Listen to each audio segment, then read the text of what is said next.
go ahead. Okay. In one, two, three. Jazz hands. Jim, jazz hands. That might actually be the title of this episode already. Jazz hands. Jazz hands. Uh, jazz hands. Oh, did that? What is Was there that? something in my head? Was there something in your hand? So, as I announced last week, this guy showed up. This is the 2 Notes Torpedo Captor X. On it, I will read you the labels. It is a reactive load box, a virtual cabinet, an attenuator, and an IR loader. It has a multitude of outputs. We'll talk about how they work. You got 2 XLR outs. This is the output side. A speaker in with a red plug, so you know, hey, make sure your amp goes in there. Yeah. And then you've got this as your cabinet out. And if you don't have anything plugged into this, it's gonna default to the internal load anyway. Yep. So there's no like switch for turning on the load box or anything like that. It's USB, also red to indicate you better use a speaker wire. Right. Well, and for this too, they tell you in the manual speakers only, but they figure you're smart enough to figure that one out. MIDI in, so it has a little MIDI in plug and it's just headphone style MIDI plug, and a USB C adapter, which they actually used USB-C. It does have funky power. It's a 12 volt DC 200 milliamp thing, but I think this can still be powered off of a Voodoo Labs Pedal Power 2. So. The 2 Plus. But, you can use the 12 volt out on that. Yeah, because I think it's 800 milliamps, 12 volt. But yep. The front, which is this is the part I had never seen, right? Like there's all this other stuff on the front. So you have a preset knob, which is clickable, and that goes all the way up to 6 presets. Okay, we'll get into what that means here in a second. You have a space knob, you have a voicing knob, you have an output level knob, and you have a headphone jack. There is an attenuator on the back, and it's got 3 settings. Stadium, home, club. Or stadium, club, home, rather. Club is loud enough that I can put my amps at 9 o'clock at the house, and I can play them in here. Wow. And at the lowest setting, it is quiet enough that I could probably play at night in here, and while the kids are sleeping. I mean, you can get your amps dialed really low in volume. And it's only a 3-setting attenuator, which a lot of people are like, I want one with a knob so I can control it infinitely. Listen, most attenuators don't do that anyway, and the ones that do, it's a compromise. By the time you get down to those settings where you'd actually want that kind of control, it tends to be one of those things where the tone is so squashed that you're like, this is not really all that important. Now, the ones that do have infinite control, usually what they're doing is you're hitting a reactive load, and there's no attenuation there, but it's actually getting reamped by the power amp inside the device that then pushes out the speaker. So that would be like the Fryette power station and the Waza TAE, the tube amp expander. This is not that. So this is just a straight up attenuator, and it has an IR loader in it. And that's where it makes it cool. So the original Captor was not an IR loader. It was like a red box. It was a more modernized red box, and I have a feeling the reactive load in here is very similar to what's in that. But it's funny because I can see some of the elements here. They actually tell you in the manual, this thing's not completely silent. There's a fan on the back, as you probably saw when I was holding it up. But there's a speaker motor in it. So when you're playing it and you're dead silent, you're going to hear a little bit of your amp sound coming out of the 2 Notes Captor, which is kind of interesting. But it's super quiet. You can barely hear it. I have used this thing pretty much 100% of the time since I got it. If I'm plugged into my amp, this guy's in there. And it has made playing tube amps at home possible. Wow. Which is saying a lot. And the cool thing about it is, so I got the Kemper. Actually, the Kemper is in a box. That box right there. It's dark. You probably can't see it very well. But that box right there has my Kemper in it right now. Did you sell it? Yeah. It sold yesterday. As I was going into Good Time Music to put some money down on a layaway for that cabinet right there. Nice. And I didn't end up putting money on it because as I got out of my car, it sold, and I said, okay. So I went in and I bought my cabinet. I brought it home. It's now part of the Tower of Power, which just seems to be growing infinitely higher. I have a problem. and it will be addressed someday. But right now, it's a good problem to have. I have too many cabinets. I have 3 cabinets on one head. So just think about that for a minute. Let that sink in for a minute. Um, I don't know if it's a good problem to have or not. But anyway, there will be more coming. I've been doing a lot of soul searching about what I want to get as another amp, but I think I've already cracked that. So just a matter of time at this point. Anyway, Captor X. So what makes this thing really cool? Yes, it's an IR loader, right? Like everyone's like, oh yeah, IR loader, IR loader.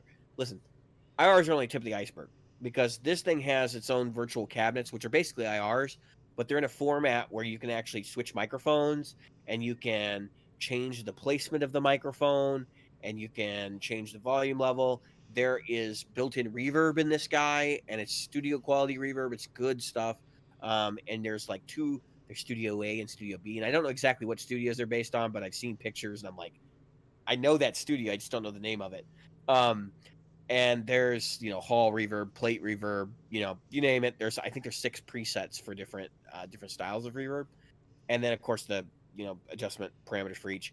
There's a doubler in here, a stereo doubler, because this thing is stereo, which is something I did not know. So when you go to front of house with this guy, you can use the left and right out, and you can use stereo reverb out from your cabinet on stage, even if you have a mono cab, right?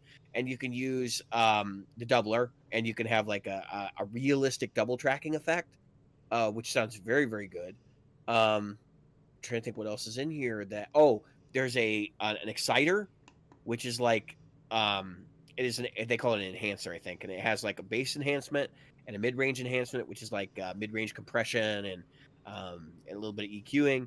And then there's a brilliance control on that, which allows you to adjust your high end and how it cuts through the mix. They call them something different. It's like body and foundation body and something else. But anyways, that's brilliance, and that's basically what it's for. And then you have a 6-band EQ as well. So basically, this guy right here could replace like all the things you may be doing at the desk, and you can preset it. So you can literally walk into a gig and just say, okay, for this club, I'm going to use preset 1, which is adjusted for like more treble. Preset 2 is adjusted for less treble. And 3 or 4 totally different cabinet models. And if you get really crazy, you can integrate this with MIDI. And let's say you have like one of those fancy heads, like a Triple Crown, that has a MIDI channel switching ability on it. I could hit channel 2, and it could change to a 1960 A cab. And channel 1 could be a blackface Fender Deluxe Reverb combo amp cab. And then so just doing that gives you so many options for how to use this thing. But just the fact that I can take the head up there into a club, plop that down on the floor, right next to it, I put this guy down, set it to preset whatever, and then play away. Yeah. Is just wild. And it sounds just as good as the Kemper did, IR wise. I haven't actually used it as a straight up IR loader yet, and it'll do stereo IRs, so you can put 2 IRs in this guy at the same time and mix and match them and blend them together. And I think the Wall of Sound software actually allows you to make your own impulse responses based on like 2 IRs and combine them, so you could have like a mix with like 6 mics in it if you really wanted to, and put that on there as a preset. The tools. This is Bluetooth. So once you hook your phone up, basically there's a code on the bottom that you put in, and it's on the barcode, but the code on the bottom you put into your phone, and then it syncs up, and all of a sudden you've got all the controls right on your phone, and you can literally take your presets, and stack them up right there as you're, getting ready to play or whatever. You can, of course, access it with a computer. You can back up all the settings. Torpedo or Two Notes has a store where you can buy their cabinet models. It's linked directly into the Wall of Sound software that runs on your PC or your Mac. And I mean, I've yet to see a product that's this well engineered, that just it's got everything you want on it. Like the only thing that maybe it's missing is delay. That might be it. but delays tap tempo. So I think that's kind of the reason why they're like, we really don't want to put that in there because we feel like most people would put that in a loop and tap tempo it. And even the reverb is more focused on like an actual natural ambient setting kind of thing. It has a noise gate in it too, and the noise gate's excellent. You set the noise gate, it's post your speaker, and then basically what you do is you click learn, and it listens for whatever background noise is there and just shuts it off. So when you're running to front of house, your signal's totally clean. I can't say enough good things about how I think this thing's going to pan out going into a gig situation. Also worth mentioning, you do have to buy different ohm rating versions, which kind of sucks. 16 ohm, 8 ohm, 4 ohm. I think they're doing a 4 ohm now. And the caveat there is like if you run a 2-cab situation, this guy's not going to help you. Because so if I chain these 2 cabinets together, they're in parallel, and so I'm going to get 4 ohms out. So I have to run the mark on 4 ohms. It actually basically says 2 4 ohm outputs. You plug into one of them, or you can plug both cabinets into a 4 ohm out, and it'll do the work for you because it basically just plugs them together in parallel. That's one way of accomplishing the same thing. So you're running 8 ohm speakers in 4 ohm mode, but it should be fine. And of course they even tell you that in the manual, like no big deal. But you can't do that with this guy, and you have to have the different ohm ratings in order to be able to do it properly. But then again, if you're dragging 2 cabs around, I don't really think you're gonna need a torpedo captor either. Because you're dragging 2 cabs around, which suggests you're gonna be playing some pretty loud places anyway. Yep. Great tool. Can't recommend it enough if you're looking for a cheap attenuator. These are like $450 right now on Sweetwater. They're on sale.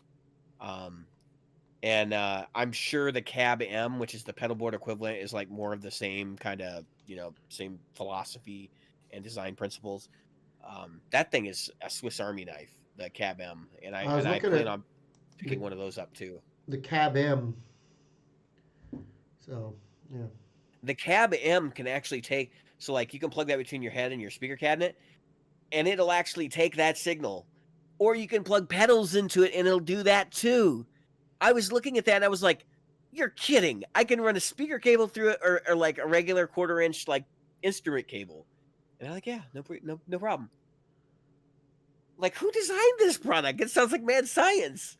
But I've heard the results on clips and stuff, and they sound really good. This Yeah, guy, you can run your pedals right into it and run that right to the PA, right? I was kind of apprehensive about selling the Kemper until I got this guy. And then I was like, I don't really need the Kemper. I mean, as much as it's a great direct solution, a couple of things that, because we did the little Kemper postmortem last week, which just ended up me griping about a couple of people who'd reached out to me. But the Kemper accomplishes a lot of things, but it's not the convenience package you think it is. There's a lot of like little, hey, yeah, this is almost perfect, but like there's this little thing about it. Like the power head. I still got a 16-pound head I'm carrying around. I've got a 6-pound foot controller, a bag, cables, extra cables that you wouldn't normally have. This guy, he weighs maybe 4 pounds total, and he gives me all my cabinet modeling. Yeah, the head weighs 12. It's probably more than that. It's probably 20 pounds. But reality is, I think I get a better sound out of that. So I'd rather take the head and this guy and be more comfortable with what I'm doing than to go through this like shenanigans of having this giant bag I'm carrying around that weighs, 40 pounds before it's all said and done. Trying to sneak in the condo at 2 o'clock in the morning after doing an open mic or something like that. So I don't wake up my neighbors. I think this is the way to go for people who are like on the fence about digital specifically, but also like have good stuff that they want to use, they just can't, like in their house. I think there's a lot of this is like a Swiss Army knife of tools for people who like tube amps. And the box, I have it sitting here somewhere. It was funny because one of the things, like their whole marketing, and Jim, you've probably seen this box before. I think you guys sell 2 notes at Guitar Center, but for tube amp lovers, for home, live, and studio. So like they totally know what a Swiss Army knife this tool is. And if you read the manuals in there, it's all over there. It's like, do you want to use it for this? Do you want to use it for this? Do you want to use it for this? And like they have the use case, and they built based on a use case. It's a very, very cool product. And actually, I think this is probably even preferred for me now than even the Torpedo Live because it's got extra features, and I don't have to have a big rack. I mean, this guy is small. This is as small as the Dr. Z air brake I had. So I actually had the brake light, but which is funny because I can see the heat sinks inside. Oh, cool thing. When you turn this thing on, it's got indicator lights. Like the whole thing lights up, and the lights actually mean something. So you got to kind of pay attention to what's going on sometimes because the like blinking light means you're syncing Bluetooth. If it blinks red, I think it means that you're clipping the input signal, which there's a pad so you can go between two different input settings. I haven't clipped. I'm using a 25 watt amp. This thing will go all the way up to 100. So that's pretty wild because I've been looking at heads and I'm like, I don't want a 100 watt head. I got offered a Bogner Ecstasy for my Kemper, and like I was close. I almost went bring it over. And I was thinking, I was like, dude, I'm never going to be able to use a Bogner Ecstasy in my house. Like, what am I on? This hadn't shown up yet. Yeah. Granted, I still wouldn't have bought the Bogner Ecstasy, but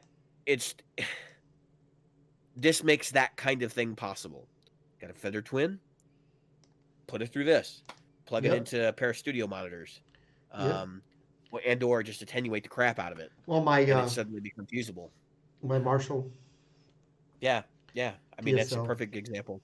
Now, notes on attenuation. So, like, if you're not familiar with attenuators, I talked to Nick Baumers about it when I was in Michigan, and he's used the Reverb Rock Crusher, and he wasn't a big fan.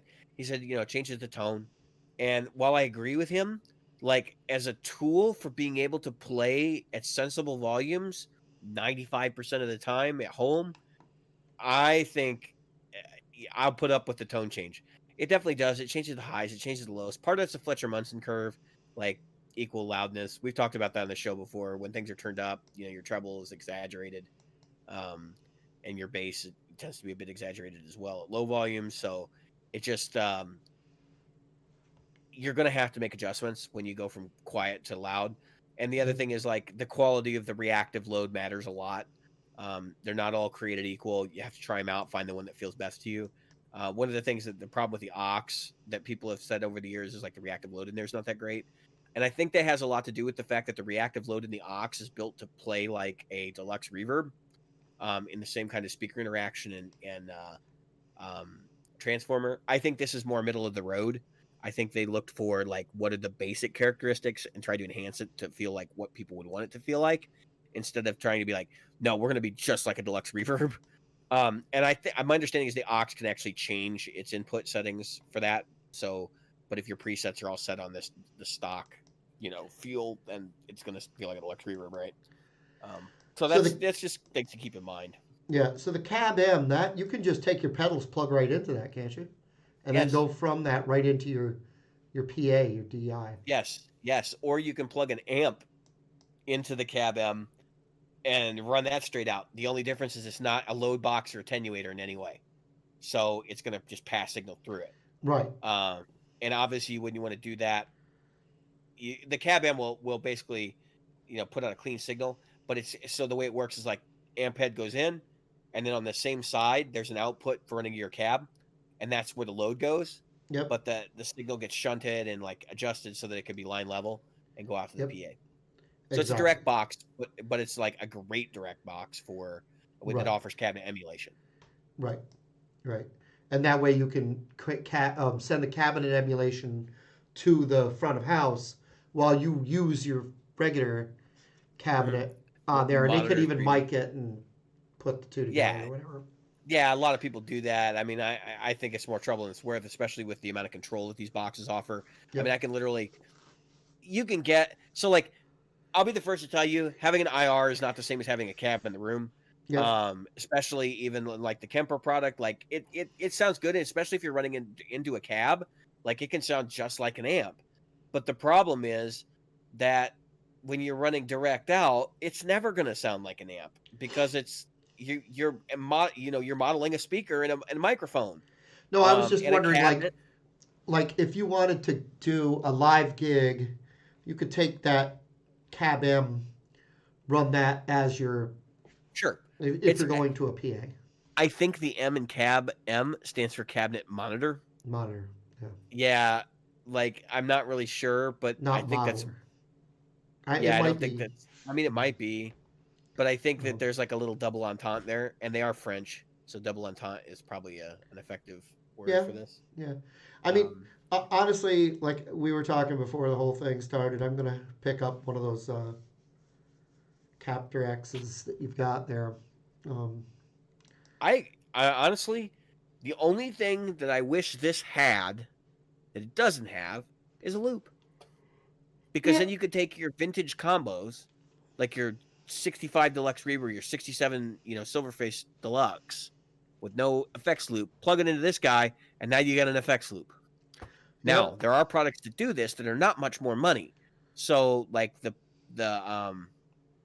Fryette Power Station would be the step up, in my opinion, from this guy, which doesn't have IRs on it, so it's like that's like a whole other side of the thing. But you could take a power station and a cab M, and then you don't need this guy anymore, right. because the power station would give you the loop. It gives you EQ options for the reactive load, and it gives you 6L6 power. It's a tube power amp. Um, and it is 100 watts or something like that. It's crazy loud. And from what I understand, like these little lunchbox heads, like this would be considered a lunchbox head up here. These guys through that thing are like perfect. They sound really, really good. Yeah, I honestly, I would challenge you to find me a 100-watt head that I'm going to like more than that. I've played the 95-watt version of that. I played the Mark 535. I've played 100-watt Marshalls before. I owned a Rivera Knucklehead 100 for several months. I had a PRS Sanzera 50. I'm no stranger to big amps, but I'll tell you, even though people are like, oh, big bottles, big bottles, big bottles. I don't think the power tubes matter as much as people think they do. And in this case, they just sound sweeter, and it yeah, sounds more focused. So for me, like that cuts the mix better. I think not all EL84 amps are that way. It's not what I'm saying. I'm not right. saying it's EL84s. I'm saying that this power section in this particular amplifier, driven by EL84s, sounds really freaking good.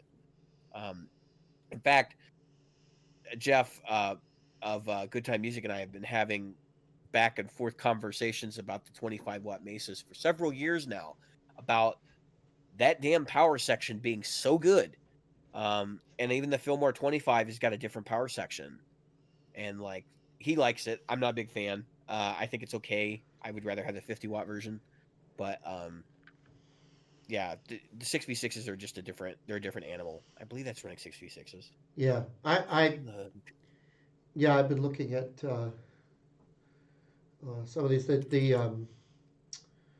You're looking at the California though, right? Yeah, California King.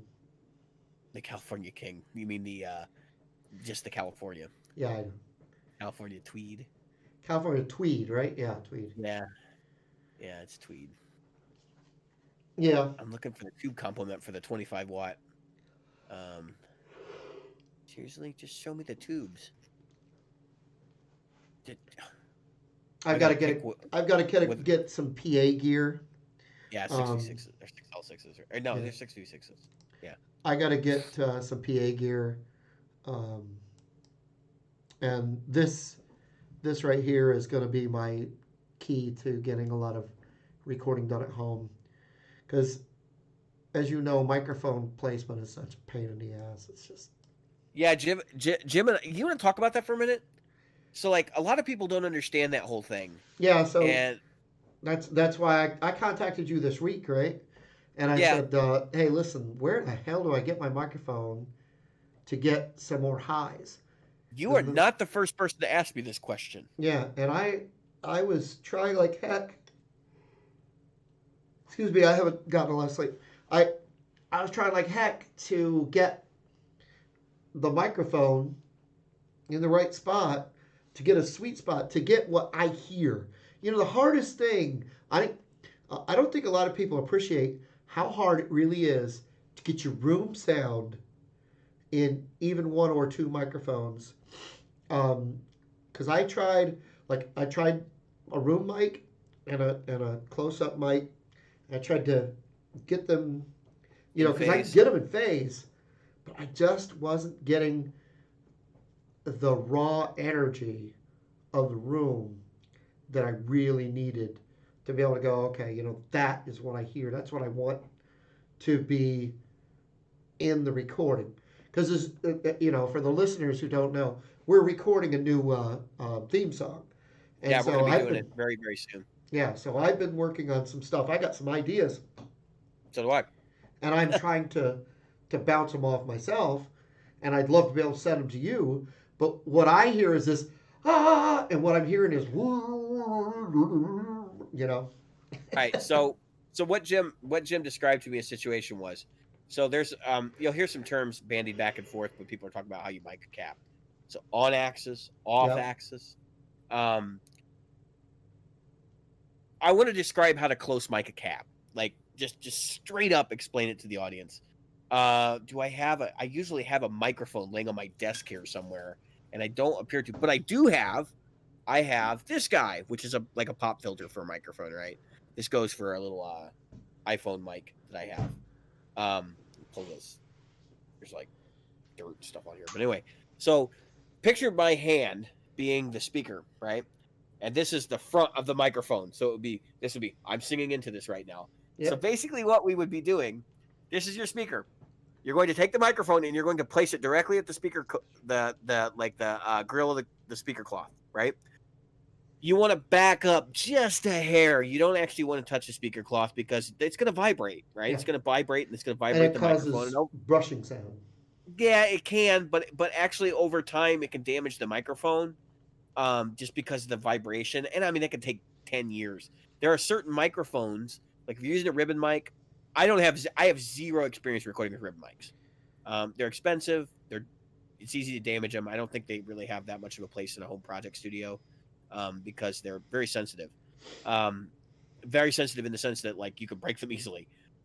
There are definitely reasonable alternatives, and I'm sure there are people that are experienced using them at home, but, like, I just wouldn't recommend doing it unless you know what you're doing. And then, of course, there's, like this guy, right? Condenser microphone. It's an AT2020. You can look it up on Guitar Center or whatever. But anyway, same guy, same thing. If you're going to use a condenser, I'll close mic with a condenser. I know a lot of people are like, you shouldn't do that. It's going to overload the bass. I have yet to find a condenser that cannot handle the bass that I'm putting out of a guitar cabinet. And that's because I don't push my bass, right? If you're recording metal, maybe you wouldn't want to use a condenser. Maybe you would. But you're not going to use it right up on the grill cloth like that. So basically what I'm saying about grill cloth is right at the center of your speaker. If you cannot find the cone of your speaker, use a flashlight to look through the grill and find the cone. Now, what's going to happen is you're going to want to put it right in the center, right? Like that's the immediate inclination. You probably aren't going to like that all that much. There's actually a dead spot in the very center of your speaker cone. And so what happens is you get all this treble coming from the outside edges towards the middle, but you don't get anything else really. So what I would actually recommend you do is look for the spot where the cone, the little center circle, actually meets the paper edge. That's really the cone, right?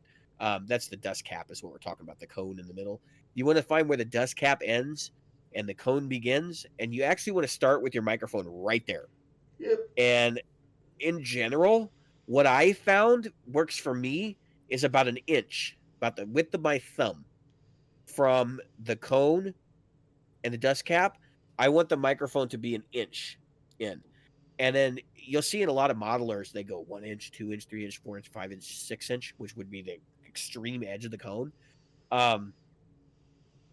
As you move out, it's going to get darker. You're going to lose more highs, and it's going to get woofier. So, Jim, where you were at was 6 inches. You were out at the edge of the cone, and you were probably trying to angle it back in, because that's what everybody thinks like you're supposed to do. No, you're just really supposed to just stick it straight at the speaker and then move it out, because that whole cone moves. And it focuses frequencies in different places, and different speakers have definitely different places where the microphone likes to be. But I found that to the right or left, an inch off the cone is, or onto the cone really is really the best way to go. An inch off the dust cap, really. Um, and I use the 609, which has a giant pickup pattern on it. I mean, it's like I got a I have hairbrush one in of here. those too. It's kind of like this. It's got a pickup pattern. It's like that big. And they're flatter, so you get closer to the cone, which means you're gonna have to back off a little bit. Now, if you set your microphone up and you're listening through headphones, so you got a pair of Bayer, BT 330s or whatever, like whatever the Bear Dynamic ones are, um, you will probably hear some spikiness. You're gonna hear like some treble that's like, ugh, I don't like that. Maybe some sizzle that shouldn't be there. And there's an easy fix for that. Take your microphone and back it up a couple inches. Yep. 1, 2, 3 inches. Until you get to about 3 inches, you're not really introducing much room sound. You can actually back up. I've had it where I've literally sat with a ruler and measured out 8 inches. And it sounds really good there if the amp is cranked up and it's a big enough cabinet. So that's something to experiment with too. It's just the distance between the microphone and the cabinet, and depending on what the quality of the room is, what kind of floors you got, whether you've elevated the cabinet, will affect how well that works. But it's going to take the woofiness out of it, and it's going to make it sit in the track better. But the other thing is going to tame some of that high end, particularly the frequencies that are pretty potent. And if you can't, here's another thing I want to stress: if you can't get it to sound right, generally speaking, it may just be that you don't like the speaker. People don't hear amplifiers the same way you do with a microphone. When you sit down with an amplifier in a room and you're playing, you're hearing the sound reverberate all off the room. You're hearing more of the room than you are the amplifier in some cases. And when you sit down with a microphone and you play around with placement, for the first couple of times you do it, you realize it doesn't sound like that. No, it doesn't. It actually does. Like, that's what the speaker sounds like. The problem is you're used to hearing it in an acoustic environment that is absorbing certain frequencies and all that, and when you're capturing it that close to the cone, it just takes and runs with it. Well, So it's like your voice, your human voice. Whenever you hear yourself on a recording, you go, "I don't sound like that." Yeah, you do. yeah, you do. It's just you're used to hearing it, affected by the saturation of the room. In other Yep. words, like what's absorbing frequencies and what's not. And in your head, your own I head had the voice. experience, like my parents' place where I rehearse a lot. This guy has a lot of treble and a lot of presence, like rip paper. We went to Gear Fest. We had that Airbnb, and it was abysmal acoustics in there. My ears were like bleeding. It hurt so bad because there's just so much treble coming out of that amp. I went to Fort Knox Studios in the city in one of their rehearsal spaces, and it sounded dynamite, right? The room was just treated enough. I went to Michigan, and when we were playing there, the room was so dead that I was cranking the treble. I've never had that happen before. And it isn't the amp, it isn't the cab, it's just the room. Like, it can Yep. make that much of a difference. And this is not, I'm just providing real world examples. I've known this for a long time, but that's a huge deal. And especially when you buy something, like, you get it home, and if it's in your room, it sounds like crap. Now you know why people return things that are really expensive. Yeah. Because they don't realize, like, it isn't just about what it sounds like in the store. And most stores have pretty good acoustics. I know people are like, "Oh, no, they don't." No, they're pretty dead rooms. Like, in my experience, the places I go, I get them home, they're a lot more lively. I'm like, "Oh, that's not what it sounded like," but it's because the room is more dead in the store. They got merchandise hanging on the walls, diffusing everything, and Yep. carpet on the floor, maybe, or Yep. and it's a whole another ball of wax. Yeah. Walls So are made of real wood instead of laminate. yeah, There's a big difference. yeah. So in your case, Jim, like I said, like an inch off the cone, Yep. or inch off that dust cap, and then experiment. I would not play too much with room mics and stuff like that. And the reason why is because I think what you're missing is not the room mic. I think you're missing reverb. And even just a subtle amount of room reverb can make or break that, and it's going to be better acoustically than what you're going to get in your room with a room mic. Yeah. Now, here's the issue. Like when you're demoing stuff, and this is part of my tirade about people demoing gear on the internet, is they don't give you an accurate depiction of what it sounds like in the room. And I think that contributes to the fact that people think that tone is supposed to be a certain way. Yeah, they definitely don't.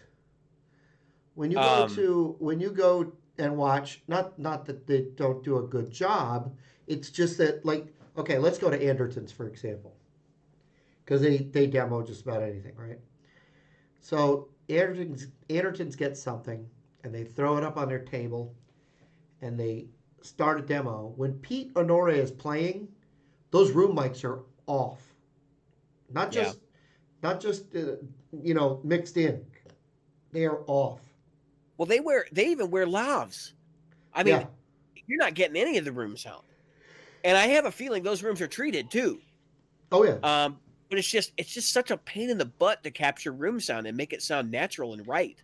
And in fact, when you do hear it captured right, it usually sounds wrong to your ears. Right. And so what they do is with them, typically, unless they're showing an amp and a cabinet like in a certain way, they don't even bother miking a cabinet. Like if they're demoing pedal number, 420, let's say the new, what's that one I'm kind of interested in, the Mjolnir. Let's say they're demoing the Mjolnir. They're not going to mic the cab. They run that right into one of those devices that you've got. Yeah, I mean, they have something like this, or they have, They have the aux box. An aux. You see them use the aux on there all the time. And that's okay, but you've got to realize that your miking job at home may not be that great, and that the sound you're getting is a mic'd up sound, not what it sounds like in the room. How many times have we sat in a room? You've done it too. You sit in a room, set your stuff up. You're like, okay, my pedals, good. I'm going to play that guitar. I'm going to play those pedals, these settings, this amp, these settings. Get to the room and it's garbage. Where you're going to play live. You know what I mean? Because you're in a room, whether it's made of glass, you're literally sitting in a glass window. I've literally been where it felt like I was in an aquarium when I was playing. Yeah, I mean, you're absolutely right. Like, there's nothing I can say to dispute this. This is why I'm kind of sitting here going, "Yep." I mean, yeah. I thought you were waiting for the punchline. No, that was the punchline. Yeah. Like, what am I supposed to say to this? Yes, of course. Or if you're outdoors, or if you're in a crowd. Yep. Like, people don't realize that bodies absorb frequencies. And it's just one of those situations where the first time you do that, you go, how the hell do I improve this? Right. Some of it's front of house, right? Crowd is a perfect example, because how many times have you done sound check and then come out and it doesn't sound anything like sound check? Let's go back here for a second. So the remedy to this, right, which I'm all about solutions, so I see a solution for this right away. Yep. If you're running into these situations where you're gigging and something's not cutting through, let me give you a hint. Don't set up your settings before you get there, because now an open mic, it's kind of like you got to sort of know where you're going to be. But if you got a gig, you want to play like half a tune or something, and just like listen to the way that things are melding in the band mix. Now that obviously can change based on, like, if you're going to do some Pink Floyd songs and then you're going to turn around and play Chuck Berry, you don't want the same mix for both those songs. But the point is that you're going to know what fits with the other instruments. And that's really the challenge, right? So, like, I was having a conversation with one of our show listeners this evening, actually, and we were talking about the appropriate use of amp distortion and overdrive versus pedal overdrive and what the difference is there. And I said something to him that I think is relevant here, which is that I would kick on the amp overdrive and distortion to fill out the sound when you want that hi-fi quality that wraps around everything and kind of sits in the back of the mix, because usually amp distortion's louder, like you push the volume to get in front of everybody. So I said if you want to cut, that's when you hit your overdrive pedal. Like that's what that's for, is to give it the extra mid focus to get the tone out in front of people. But I was going to take it back even further. Tone Junkie, he's talked about this. He said the way that he learned to dial in amps was that he got frustrated because he had, like he'd have something like a matchless, right? And then he'd come in and he'd go, why is this thing not sitting well in the mix? And then he realized that what was happening was he was not tweaking his settings for the mix, like for the room and the stuff that was there and the people he was playing with. And then he started making these tonal adjustments. And what happened was he actually started to change his ear. Like he started to realize that he was more after that sound because he wanted it to cut. And what he found out was, and this is the thing that freaks everybody out when they first realize it, like when they're young and they're scooping the mids all the time, when they first get into a gigging situation, is the more you want to cut through the mix, the more you crank up your mids. I go for the mid control before I go for my master volume. There is a reason for that. And if you have a really good, well-designed preamp or amplifier that has a mid control on it, it's gonna boost your ability to cut through the mix. And there have been times where I could drown people out with the master volume, but I could use that mid control and just get myself right where I need to be. That's why I don't shy away from things like the Mark V, which has pronounced mids. Marshalls are great pronounced mids. Even old tweeds have pronounced mids. I wasn't a big fan of old tweeds until I got to play some real ones. But they have that thing, I don't understand how people get away with Vox and Fender. I know people say Vox has pronounced mids, but they're not in the right places in my mind. Like for the mixes I ended up playing in, they don't fit right. So that's all I'm saying. Like in that kind of a situation, you have to adapt your ear and you have to learn what cuts. And the only way you do that is by making the decision not to cut until you get to the band and go, now I know what controls I need to spin.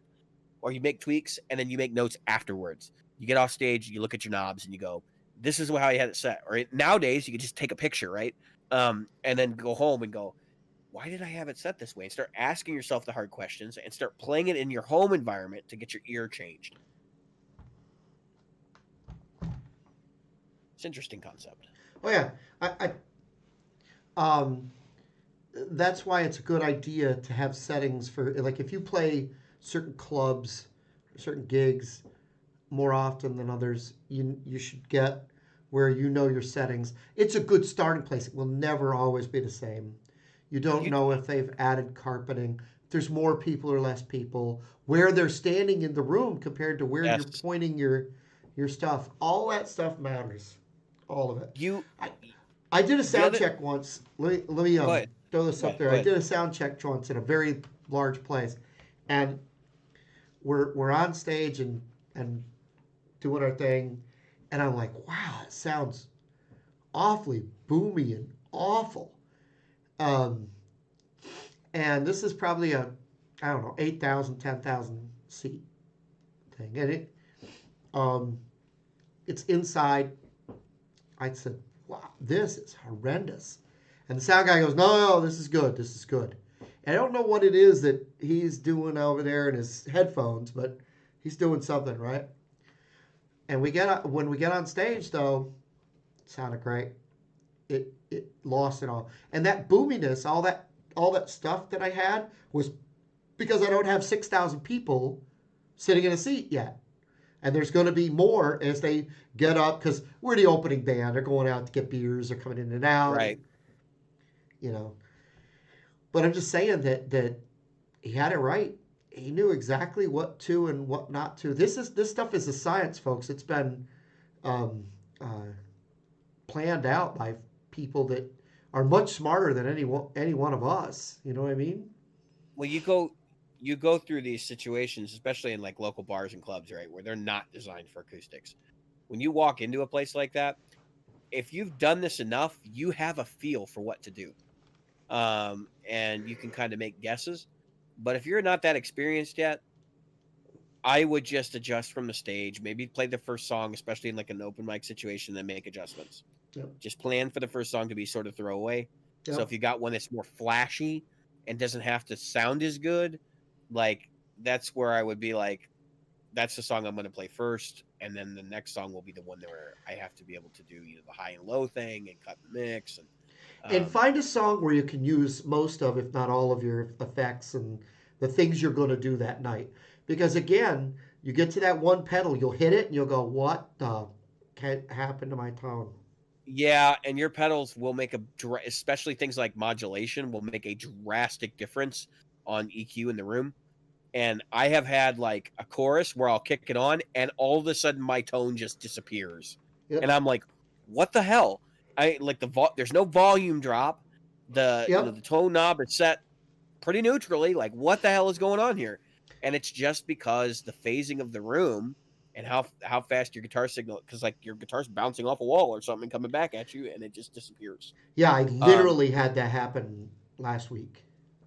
yeah. Literally. Um, and with modern PA systems, you may not be able to hear yourself, but the audience can hear you, which is even more scary because you're like, I'm going to play my way through this, hoping that it sounds good, and you get like an inkling of what's coming out of the mains coming back at you. Yeah. It's worth mentioning. I was listening to somebody talk about touring with Van Halen. They were an opening act for Van Halen, and they were talking about how when they went on stage the first night, of course they all their rig was there and like they had sound checked and everything. But what they didn't realize was that when Van Halen set up all their equipment, they were one of these weird bands where what you heard in the audience was exactly what they were hearing on stage. They had a duplicate mains PA pointed back at them from the like they didn't use like wedges in the conventional sense. It Oh. was like column PA pointed back at the band. And I'm like, I when I heard that I went, holy, like what? Because if you've ever been to like one of those arenas and you can imagine being in front of those speakers, and that's how they wanted to hear themselves. So these guys were like the first time, even with plugs and stuff in, they were just like, "What in God's name is this?" Yeah. They hit the first power chord, and it was like, "Holy crap!" It was like the RCA commercial. Everybody's hair is blown Yeah. back. It's like, what like happened? like Back to the Um, Future. and I kind of wonder if Van Halen was doing that just to mess with the bands that were playing with him. Like they knew they could get away with it, so they were just like, they're like, "Hey, wouldn't it be funny if we did this to all our opening bands?" They drop it down like 12 dB for them, but like for the opening bands, it's like full power. That's funny. That is too um, funny.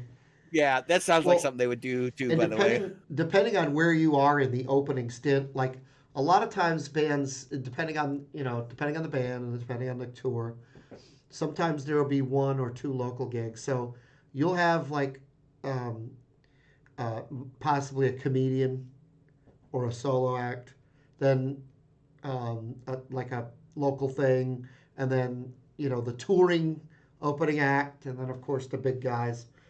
Sometimes you'll play to an open or an empty arena. You might play to a couple hundred people.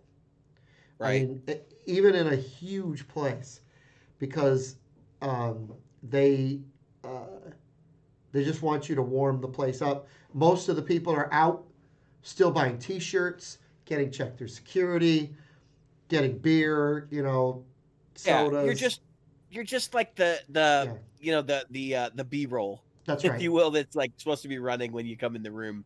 Right. Um, which it's not a bad gig. You're gonna get paid for it, so Now, um, I but remember one time I went out to see. I can't remember what big country act now, but it was like Keith Urban or what the heck's that guy named Tim McGraw or somebody like that, who was an opening act, and I'm getting my beer and I'm hearing, of course, you're just hearing echoes of everything. You don't really know what it is. It's like Muzak at Macy's, I mean, I don't know what sure. the hell it is. It's probably playing Indian Outlaw or whatever it was. And I'm like, and I get inside and it's like four people on stage. That's it. I mean, it's the whole band, himself included, was like four people. Excuse me. And they did their thing. A lot of the music, believe it or not, was covers. There were very few originals. Um, it I like to be that person that shows up early because, like you and like a lot of people, because I know I can run up to the stage at that point still. They're not going to throw me away, and I can look to see what the persons are playing and what pedals are using and Right. different shit like that. I kind of look over and, oh, what's that? Um, so I like to do that stuff. Sometimes you'll get a lucky break and you'll get, oh, look, no security. You get, you know. Um, Yeah. Well, I'm always interested because when you walk up there, like I can tell you that I've been to some gigs where people are like, "Oh, this is their rig," and then you walk up and that's not what they're using.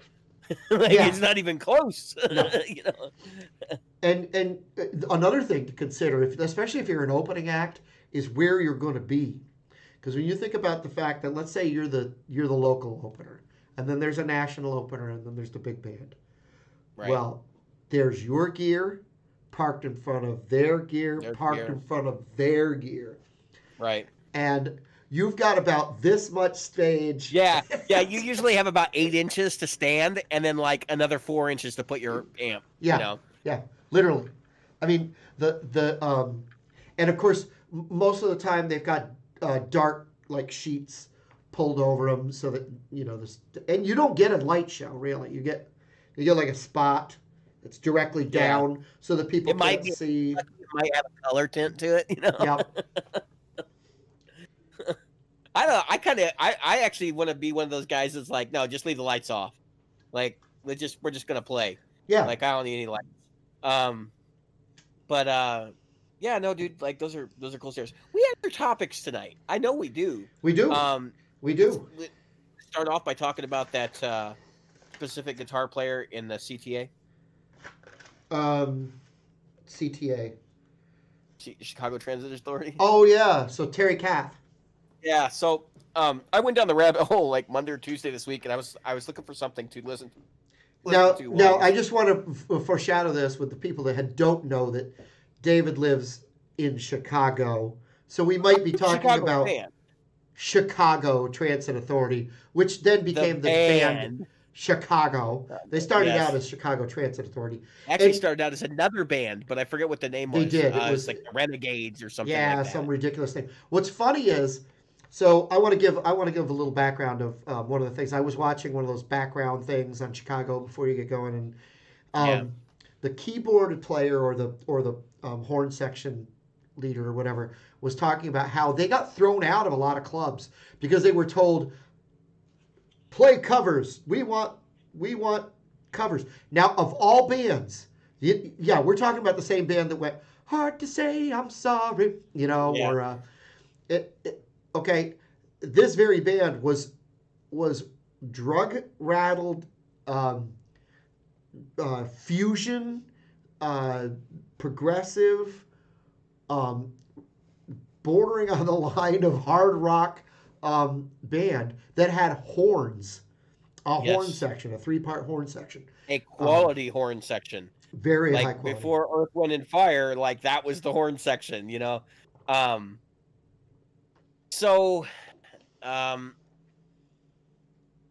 here's what happened. So I'm doing some work, and I'm like, I want some music to listen to.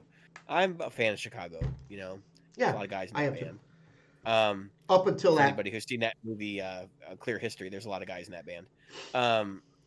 Anyway, so I'm a fan. I know you're a fan. You like pop music, right? Yep. So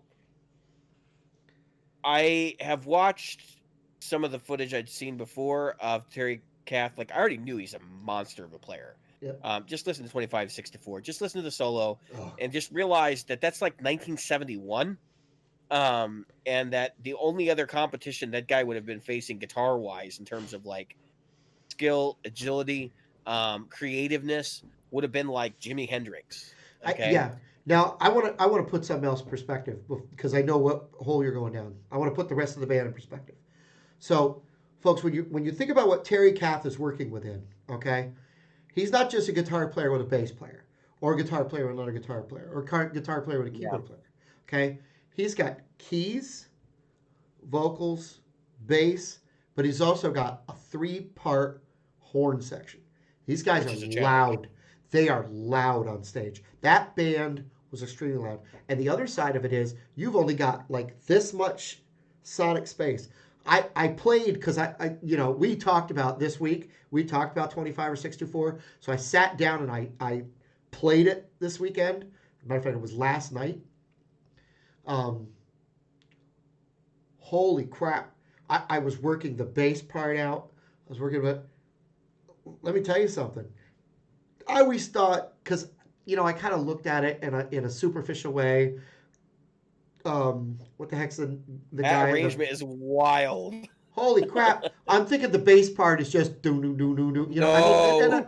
No, he's all over the place, and that's the Yeah. guy that's singing lead. I mean, that's Peter Cetera, isn't it? Peter Cetera, yeah. Yeah. And I was like, holy, he was just flying. I mean, and as I'm trying to keep up, I'm like, wait a minute, I was just playing Steve Harris, and it was like this. Yeah. And then, and then I tried to play Kath's part, and that's what you're going to go on to do. And it, holy smoke, that's just a. Like, it's just like, don't even bother to tab it out. Like, just make up something yourself and like try to get in that style. Because I don't even think it's tabbable, to be honest. I don't think somebody can actually notate all of the stuff that he does in there. But and even live it's like totally different. But anyway, I stumbled across a live video of the band, and it was actually good quality. And because you understand, like, it's 1969, 1968, Right. a lot of this stuff's going on. You don't get good quality footage of any of this stuff unless it was like Woodstock or something like that. Right. And here I'm watching this, and I'm like, good God, like, they're even better than I thought they were. And and this whole concert, like, every song is just over the top, Yep. And so I'm like, all right, he gets 2564 64, he plays the solo, and I'm like, what the hell kind of fuzz is he using? So I start going down the rabbit hole of looking at his gear. And what we realized, Jim and I were kind of going back and forth on this, was a lot of these guys from like the 1960s and early 1970s, there's no documentation on what they were using. Terry Kath was using a Radio Shack PA amplifier. Yep. Okay. And he was really well known for having used that. Now, later on, Terry Kath gets into some endorsements, and he actually is a founding partner in Pig Nose. Yep. Which later on gets used by Frank Zappa and all these other people in various settings. In fact, I saw a television appearance with Zappa where he's playing through a pig nose. He's playing the torture never stops through a pig nose. It is the most hilarious, and it sounds great, by the way, which makes it even more hilarious. But Terry Kath was like a big guy behind this, and I kind of wonder how much of his philosophy for how he ran his regular rig ended up in the pig nose.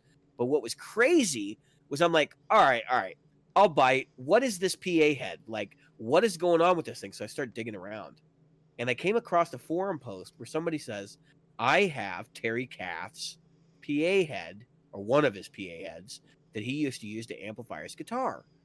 And I got it from a friend who got it from a friend, and they had it in the Kath family storage along with a bunch of Chicago stuff, and the amp was trashed. But what was interesting about it was that it was all tube, it was all point to point. He opens it up, like, it looked like it might have been a really good circuit, and that Kath might have actually been onto something. But a bunch of people in the thing were questioning whether this was Terry Kath's amp. Of course. Well, here was the big moment for me. It had pig nose knobs on it, and they were the like die cast aluminum original pig nose knobs, like the ones they would make before they would start to mass produce them, which says that he had access to them, and so he had them make a bunch of them, and he put them on his PA heads, which was interesting. And then, of course, I did some more digging. I found out he was also a big fan of the Fender Showman, which, and like you're saying, Jim, you got a loud horn section. You're going to need a lot of amplification to get over those guys. That's right. And so I think that's really why he favored those. But here's the kicker: live, he didn't use any pedals. Maybe a wah-wah. That's it. Right. And when you think about what that actually means, he's just pushing sheer volume, and he's pushing those amps to the point where they're ready to blow up. Yeah, there's a famous picture of Jerry Garcia where he's standing in front of this giant wall of PA gear, right? These PA speakers. And a lot of people are like, oh, that was photoshopped or whatever. No, he was playing through, I correct me if I'm wrong here. It's either Apple or Macintosh. I want to say it was called Macintosh, but not Macintosh like we think of the computer company. Like hi-fi amps. They're hi-fi amplifiers, all hooked up to those speakers, pushing that wall of speakers. That's a real photo of real working speakers in a real situation. Um, So the yeah, go Grateful ahead. Dead, eh, to put this in perspective, the Grateful Dead was one of the first bands to have, I believe they had an A, B, and C rig, right? Right. And the reason for this was it took them a day and a half to Yep. put up the rig. They would literally be starting it in the afternoon the day before they were Yep. actually going to perform, and they get done a couple hours before they start letting people in.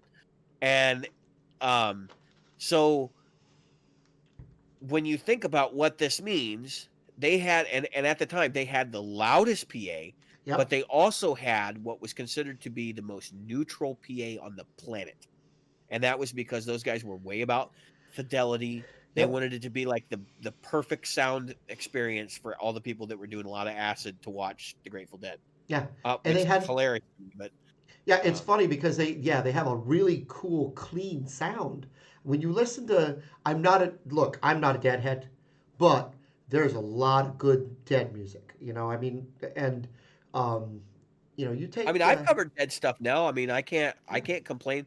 Like I was not a big Grateful Dead fan, but there's songs I like in that catalog for sure. yeah.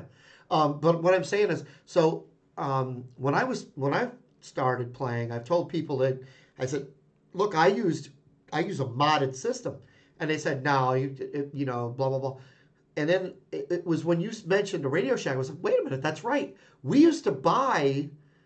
You got to remember, this has been 30 years now for me, so some of this stuff is a little fuzzy. We used to buy our stuff at Radio. We'd go to Radio Shack. There was this little dinky Radio Shack in my town. It Yeah. literally shared. This is how small it was. How small was it? I'm going to tell you how small it was. We would go, and I would buy my books in the same store. Okay, so my novels.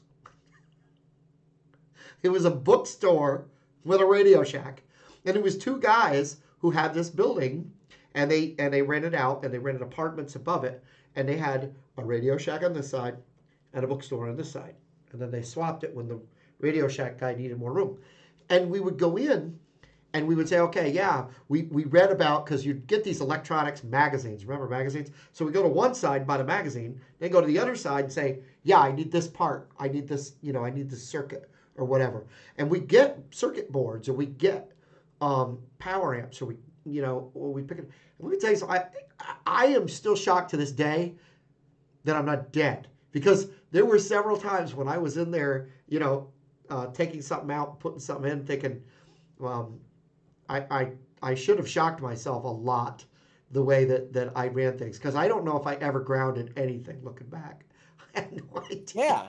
I mean, well, and that was a different style of We were building just circuits too back young. then where you didn't even have the ground lug half the time. I No, mean, no. Sometimes you go in and it was two prong plugs. well, one thing that's worth mentioning, that PA system they had was called the Wall of Sound. That's it. And there's actually, it has its own Wikipedia article regarding it. Yeah, And it's worth reading up on because its history. I mean, other bands obviously have topped the loudest PA ever kind of thing since then. But it's definitely worth noting that the Wall of Sound really precluded the column PAs and that kind of stuff that came later. yeah. And it's an interesting concept. But those guys, they got to be deaf at this point. I mean, back then nobody was wearing ear protection, so I still hear tinnitus, especially in this one at night.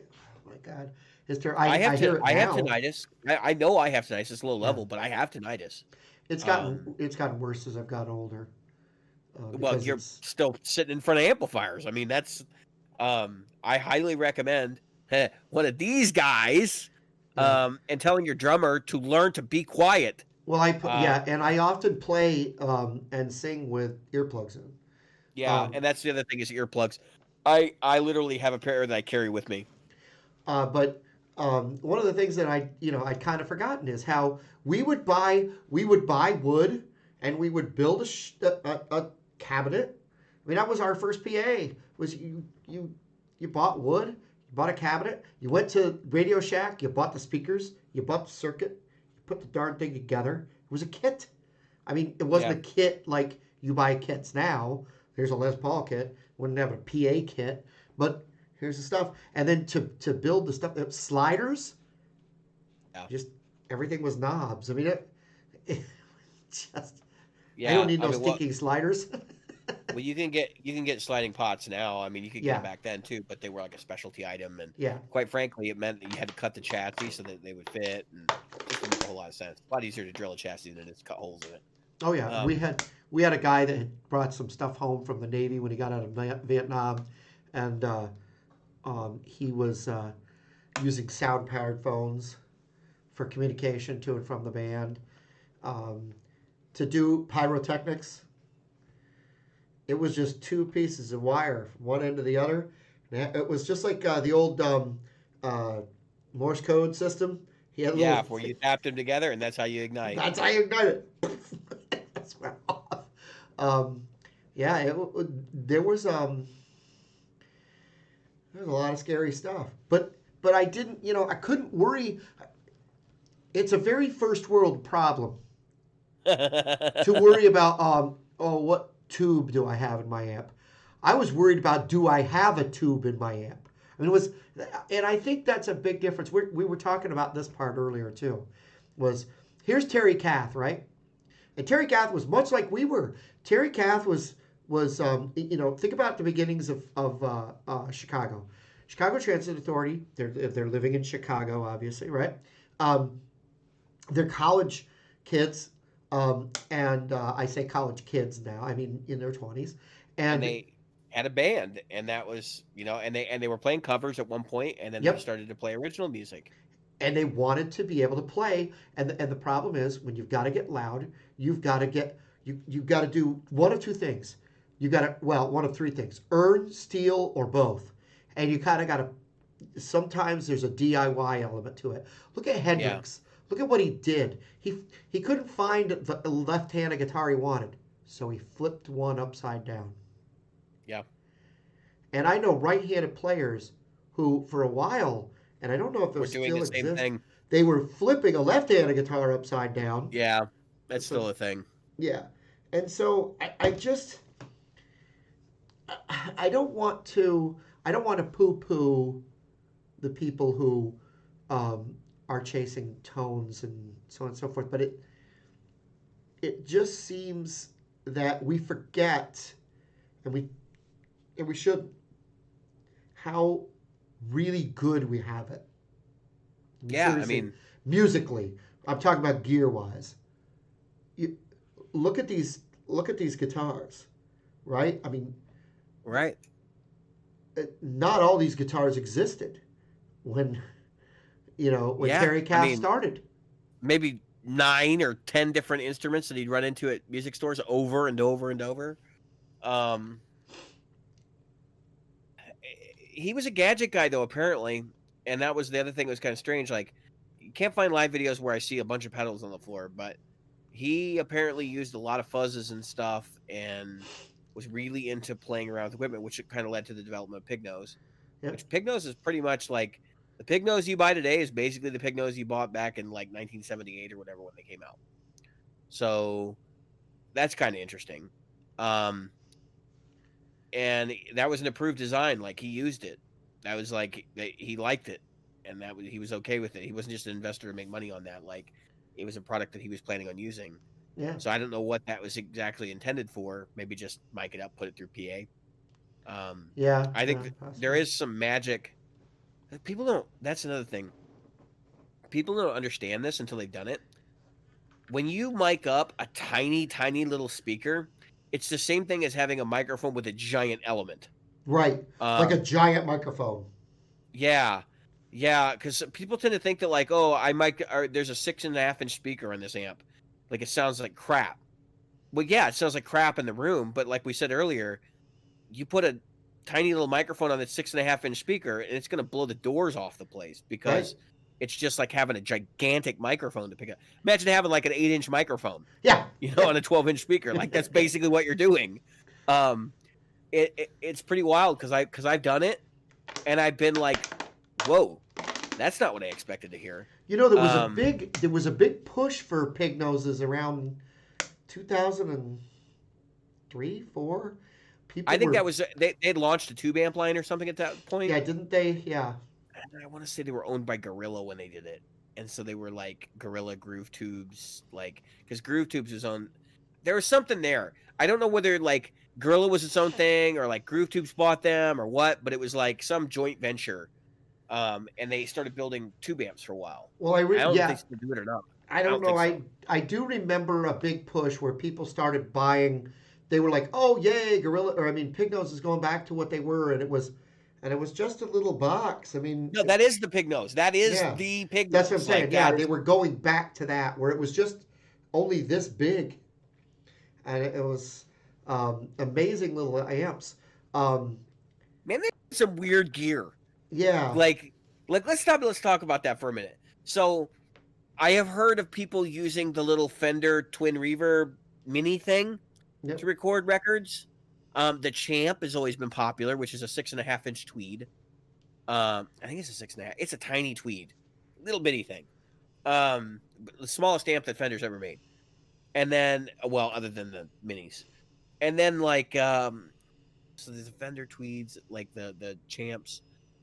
That the Vibro Champ was popular for a while. Layla, I believe the end of Layla was recorded with a Vibro Champ. That was Dwayne Allman's Silverface Vibro Champ or whatever.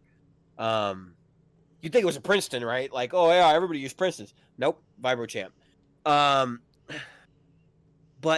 and what I wanted to point out was like a lot of these things were done out of sheer convenience, and I think the engineers sort of instinctively knew, like, yeah, that super over in the corner, yeah, that's a sleeper.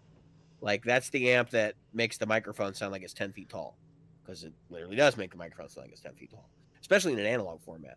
And they had the right combo of gear to use that amp and make it sound like Jimmy Page wanted, or Jimmy Page is probably the guy that came up with it because he's kind of off his rocker in that way. But my point is that, don't ever look at a piece of gear and say it's obscure and useless. I learned my lesson at one point. I have a Vox Pathfinder, it's a solid state amp. I've talked about selling it multiple times. It's in my kid's bedroom. They can use it, right? And it was one of my first amps. And they have a good clean tone. That's what everybody's always said, and I've never been a huge fan of it.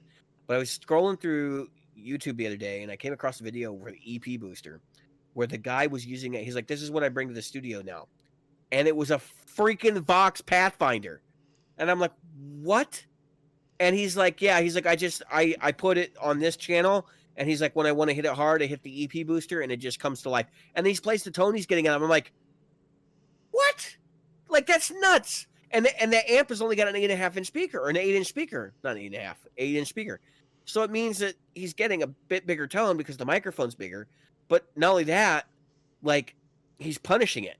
And that's how he's getting these tones. And they sound really, really good. And I'm like, that's weird. I never would expect it. So never underestimate a piece of gear. Specifically things like Fender Champs. I ran into a Champ somewhere recently, and I was looking at it. I was like, I wonder how much they went for that. But I have no use for a Champ. Hi there, Champ. I was how you doing over there? I was always like you were talking about, one of these people that it's been. Sometimes I'll look at a piece of gear, I'll go, why? But you get to where if you do, like, well, both of us have done past, you look at how an album is created. They were talking about, okay, let's look at that song. Is it Kid Charlemagne or is it Kid Charlemagne? Yeah, Larry Carlton, right? Kid Yep. Charlemagne. Yeah, Larry Carlton on Steely Dan, probably his most famous solo ever on one of the most famous Steely Dan records ever. Right? On, or Asia, I think they call it Asia. No. Oh no, that is on the Royal Scam, my Royal friend. Yeah. which if you can only buy one Steely Dan record, if you're a guitar player, get that one. Yeah, it's got that. It's got Don't Take Me Alive. It's got a lot of good stuff on it. Don't Take Me Alive. Yeah. Anyway, there's a thing about Larry Carlton coming in and doing. Was it Peg or was it? It was Peg, I think, is the one you're going to Peg. talk about. Yeah, that's the story that. Yeah, and they've got it's a great video if you guys look it up. They talk about Michael McDonald and how he did his thing, and of course, Yeah, he did the background vocals on Peg, if you didn't know already. yeah, I and he mean, did yeah, all the including parts the is Michael womanly McDonald. background vocals. Yeah. And one of the things that because they go, yeah, we're going to embarrass Michael. They isolate his voice.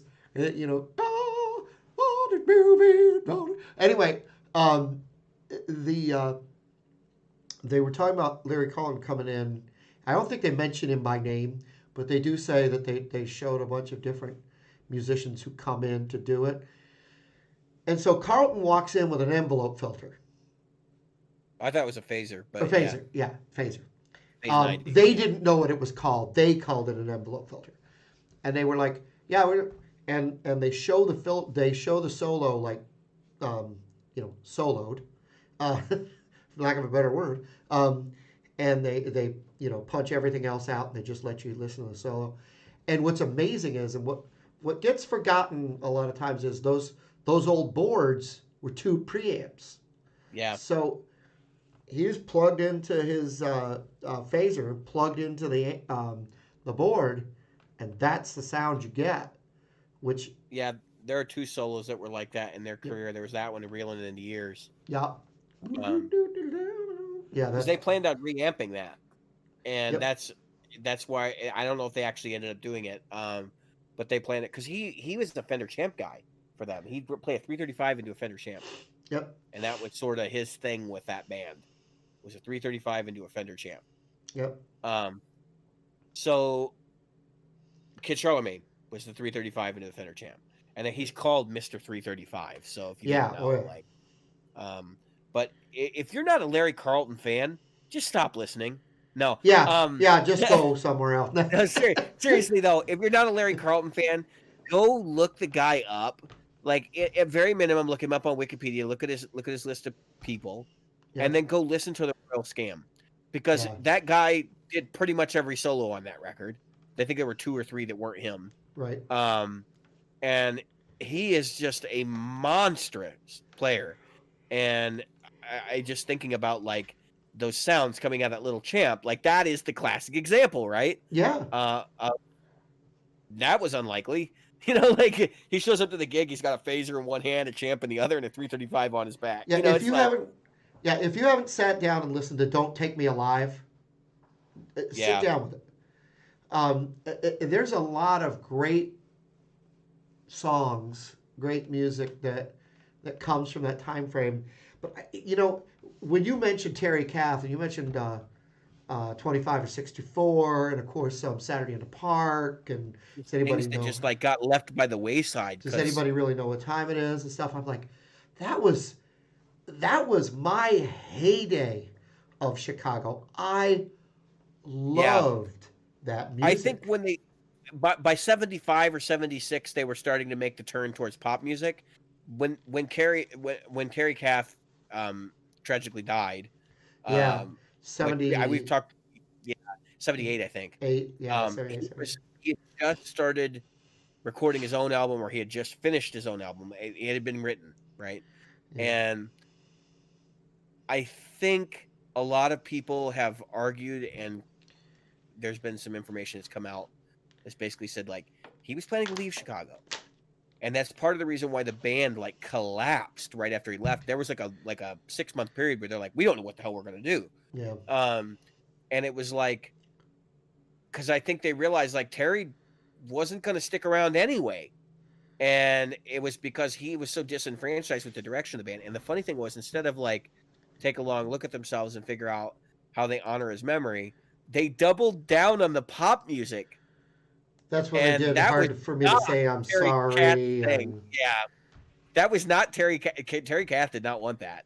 Like that's been the suggestion, was that he was the hard rocker in the band, yeah, don't and get me wrong. I'm a person who loves pop music, and in the time I loved the songs, but they just that went sugary sweet, yeah, like really bad, really fast. it was like chewing molasses. Yeah. I'm trying to Um. look up that last album that I really, really enjoyed. And it's like it's got all of them running across it or something. There's like there it is, Hot Streets, 1978. That was that. Yeah, so that would probably be the last one with That Kath. was the one. So, Hot Streets had Alive Again. Oh my God. Um, if you haven't heard Alive Again, that's a great song to sit down to. I mean, No Tell Lover, Take a Chance. No Tell Lover is one of those songs that you listen to it and it was one of those songs where a lot of people were like, they'd heard the chorus, No Tell Lover, and they're like, oh, it's a cute little poppy song. Then you listen to it and you go, wow, this song is freaking groovy. And in 1978, think about what's going on in 1978 in pop music. That's What disco. disco, right? Then No Tell Lover comes out, and Alive Again. I mean, that flies right in the face of disco. I mean, Yeah. a lot of people. Yeah, go ahead. Steely Dan was like doing the same stuff at that time period too, which Yeah. is like anti-disco, and Right. and not anti-disco in the way that like Kiss was, but anti-disco in the way that like jazz was. Like, screw this, we're not going to do straight 4/4 beats and like everything's going to be a shuffle. Like that's basically like the Steely Dan mantra. It's like, how do we make as many shuffles fit on this record as possible? It's a wild like counter statement. I think it would be really interesting because I know like people write dissertations on this stuff. It would be really interesting to write a dissertation on the reaction to I don't say the underground, but like the subversive reaction to disco from popular music at that time. Because a lot of people consider disco popular music. I don't consider disco popular music because at that time you had bands like Chicago and Steely Dan. I was just gonna say the thing. A lot of people are like, "Oh yeah, all that we could hear was disco." No, you had the two you just mentioned. We had Charlie Daniels kicking it up with. Yeah, I was gonna say Charlie Daniels. Like country music was huge, we had including Southern like rock. you had California country going on at that time too. Like Yep. you had Willie Nelson was tearing it up. The whole Bakersfield sound Mhm. was exploding. Let's see, Alan Parsons with the stuff he was doing. ELO, although some people consider ELO to be disco. Yeah, you need to actually listen to ELO. Don't just listen to "Don't Bring Me Down." Maybe listen to some things that aren't on the radio. Yeah. "Don't Bring Me Down" was not the only album on Out of the Blue. I mean, that's the thing that even Styx was not disco at that point. Styx was doing Grand Illusion. Styx was doing Pieces of Eight. Styx was doing the albums that everybody that loves Styx loves. And in the middle of that, you still had juggernauts like the Rolling Stones, and you had Led Zeppelin was still around until like 1980, I think. Yep. So Led Zeppelin. People act like disco had eclipsed everything. Maybe in album sales, but there were still most of the people in the country were not only listening to disco. That was your party boys. AC/DC was putting out in 1978 was where we got some of the best AC/DC albums that before Scott died. I mean, we had 80... they weren't popular until his death. Like not in the same way, because like Back in Black and Highway to Hell really opened that whole thing up. It did to the masses. I mean, there were those of us who loved Highway to Hell, but it really wasn't until Back in Black came out that people on the grander scale. That album sells millions of copies a year to this day. Today. I mean, and Pink Floyd had put out "Wish You Were Here," right at this time. I look back. We talked about this before. I look back at the era of music that I grew up in. That 70s and 80s music that I came up in, and I was totally blessed. The music is here look still. at the stuff that I listen to. The music is here still. But we were talking about, who was the person that we were talking about? Tosh. I don't have it pulled up on my thing. I don't You think. don't have that thing. Let Hold me on, see. Let me I got see. it. No, I Um, do actually. I do. Tash Sultana. Tash Sultana. So Tash Sultana has released um, a or They no Fender, they have an artist model from Fender now. right?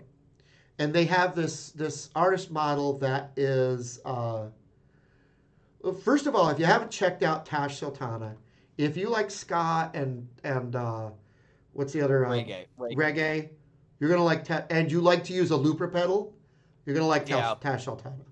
very much a an artist that does like the one person band thing. You Right. know, That person they do definitely a solo thing. They are from Australia, correct? I think so. Um, personally, I sat down. I listened to about an hour of music, and while it's not my thing, I was never a big ska reggae fan. I did find their uh, music has a certain je ne They sais play quoi. real instruments. They play guitar, they play shaker, they play keys, they play. I mean, that individual is Tash is very. I don't know if it's Tash or Tash, but anyway, It's yeah. yeah, it very uh, capable and definitely deserving of the Fender model. The model is about $1,100. You can get it from uh, Guitar Center and from um, what's the name of that place? Sweetwater. Not like Ah, I can't. I don't yeah. know why I couldn't You can think of get it from Sweetwater. your Fender dealer. Yeah, get it from your local Fender dealer. Yep, Um, from some Fender dealer. yeah, Any of them. and Pick one. and check it out. Check it out. Really cool color scheme, so on and so forth. The only reason I bring it up is because what I was trying to get to is there are musicians out there doing cool things, and Definitely. it's harder to find them. They don't have the voice they did. Oh, that's another one. Chuck Mangione. I mean, as much as people listen, Chuck Mangione was doing some cool stuff. He didn't just do that one song that everybody knows him for. Poor bastard. I mean, all anybody can think of is da da da da da da da.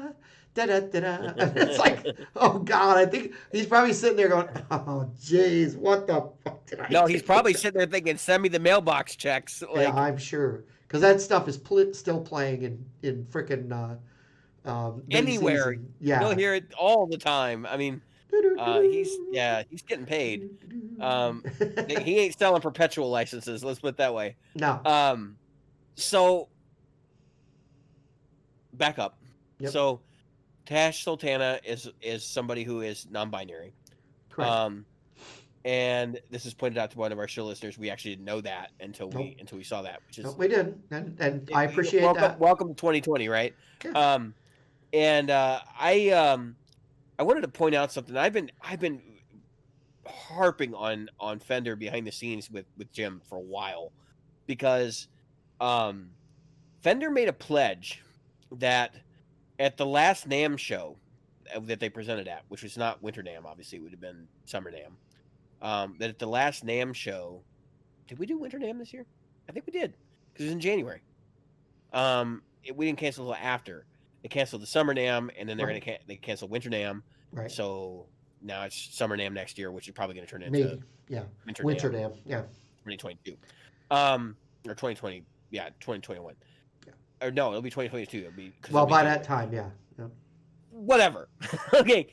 But my point is, they made a pledge that they would have more women artists with signature guitars in that last NAMM show than any other company, and that they would announce them at the show. And it didn't happen. They said that, and it didn't happen. And not a person raised a middle finger to them or anything about that. And I for one, am actually kind of ticked off because, number one, everyone can tell at this point. If you haven't seen the Fender whatever 2, Pro Model 2 or whatever ads, They are marketing that guitar more to women than they are men, which I'm fine with, right? I have no problem with this. In fact, I think that's actually a great thing. But at least don't patronize them. Like Right. if you're gonna sell to women, then get some actual women players who are worth a damn. You know, find Gretchen Men, tell her to get the hell off of whoever she's with. I think she's with Ernie Ball Music Man. I don't think that's gonna happen. But because I'm gonna be real, I don't think Fender puts out that quality of a guitar. But find some people like her, or even who's the other one? The one that just did the solo record. Her boyfriend's a drummer, Nita Strauss, and get some of those people to play your stuff, and make them artists and release artist models from them. That is what you need to do. If you want to strengthen women in this industry, you are going to need to prop them up. Buy a record label and make a bunch of female artists like rich and get them in front of people and get people who actually play instruments in front of people rather than letting people like Katy Perry, who I watched in the Disney holiday special, dress up like a Christmas tree and actually like do something with their talent. Like, it's ridiculous. I get so mad at it. I know I've met talented female musicians, instrumentalists. Like, I have met many. And I'm like, why in the hell are we still like listening to the same dudes who haven't done anything relevant in like last 15 years? And it's a repeat thing over and over. I'm like, I just want talent. We need to infuse music back in people's lives. So one of the ways we do that is we look for new talent. The easiest way to do that is stop looking at gender bias as an issue here. I don't care if this person's non-binary. Actually, I'm a little frustrated at that because they don't fit into the women category either. Nope. So here you go. This is not a female signature guitar, which makes it even worse. And that's actually what I wanted to bring up. Was like, or it makes it even worse if they think it is. But that's beside the point. It's not even worse or better. It's just more of the same, right? Like this is a one-off, and they need to put their money where their mouth is. If they're going to make promises like that, they need to back them up. All right, here's the thing. So we know that record companies aren't going to do it anymore, right? And it's expensive. Because but here's the thing. Why can't guitar manufacturers who are wallowing, Gibson, Fender, Ibanez, Music Man, who are wallowing in their what are we going to do different? How are we going to bring more people in? Your idea. Support your artist. Start your own label. Get an artist. Gibson label. Fender label. Ibanez label. Music Man label. I honestly think if Fender and Gibson did that, if they started to produce artists themselves, because they got talent internal, right? Like they can do that. And not only do they have that, they have money. Fender and Gibson are heavily vested companies, and right now they're doing very, very well. This might be an avenue for them to save themselves if Guitar Center continues to downward spiral. That's like that is the thing that I'm most concerned about with those companies. Well, and they have a vehicle. They have a vehicle. That's the thing that ticks me off. Okay, they have a vehicle. I don't know what happened in the mid to 2000s to 2010. There was a time when somebody was putting artists in guitar centers across the country, and they were going from one to the next, and they were doing shows. And I'm sure it wasn't free to get in. Okay? So, and even if it was very small, and then they had a local show. But somebody was putting those artists on the road into each store. Now, here's what I'm getting at. Here's the thing. Do you remember in the 80s, what record label launched the talents of a lot of the great guitar players? Their name escapes me, but Shrapnel. Yeah. Shrapnel Records, right? Yeah. And wasn't that owned? Was that the one that was owned? I don't remember. One of them was owned by whatever. Yeah, and there was another one owned by Vi. Vi had its own label. Well, he had Favored Nations. Favored Nations. I think Favored Nations is still in. I think they still do it. Existence. Yeah. My point is, those specialty labels, Gibson doesn't have to print 10 bazillion records. Just print enough to put somebody on the road. Fender doesn't have to print a bazillion records to do the same thing. Just print enough stuff to put them on the road. Put some money behind some people. Whatever happened to those? Remember those the blues competitions? Wasn't it Guitar Center or somebody that had the? Yeah, they had all kind the King of the Blues competition, and they've had all I'm not. kinds of stuff like that. But I'm that's my just, point. Like, what we need more happened? places. We need more places to play. Number one, if you want to sell instruments, you're going to have to provide musicians a place to play. Yeah. Number two is it isn't about necessarily a place to play so much as like providing opportunities for artists who are excellent musicians, not just pop song people like Katy Perry, but artists who are Right. excellent musicians to have a place where they can go for shelter and make money for both of you. Like that's what gets me. If you're an AR rep, you're like, man, making records is cheap now. Like it doesn't cost anything. We can No. just build a studio out back and then, spend $1 million building a studio and then we'll bring in these four AR people and they'll just become our artists and like we'll use them to do promotional material, but we'll also use them as a vehicle to generate revenue by recording music. Like who would have thought that you could have this mutually exclusive thing? Let the artists do their thing. You don't even Yeah. have to get involved in what they're doing. Just let them do their thing. Maybe that's why Because they're looking at it that way. It's like they're worried about the liability of it. Like, what if the yeah, artist says something that I don't agree with? tough. Welcome to TV. I mean, look at the Simpsons. How much they made fun of Fox, or David Oh, Letterman. How Family much Guy he too. made fun of CBS. Yeah. I mean, he just hated CBS. Yep. And so what? He still sold. He still, had great ratings, and in this case, they would still sell a ton of instruments for you. Oh So yeah. if I were Fender, I'd be looking at it long and hard. Now, maybe there's a reason that Fender doesn't want to do this. Maybe there's a reason Gibson doesn't want to do this, and that is because they already have deals with AR people on the back end somewhere to provide people with equipment should they get signed by that label, and this would infringe on that because now there's a conflict of interest. Um, but if I were Fender Gibson, last thing I'd want to be doing is putting my eggs in the major label basket these days. That Yeah. is a mistake. I Nope. honestly don't see the major label surviving another 20 years. Not Yep. not in the current state. Like the major labels that are surviving now are owned by media conglomerates. That's So right. like Disney is a major label. But here's Like okay. So here's the thing. Let me back things up. So I sit and I watch a lot of independent musicians and artists of all kinds. One of the artists I watch is a comic book artist.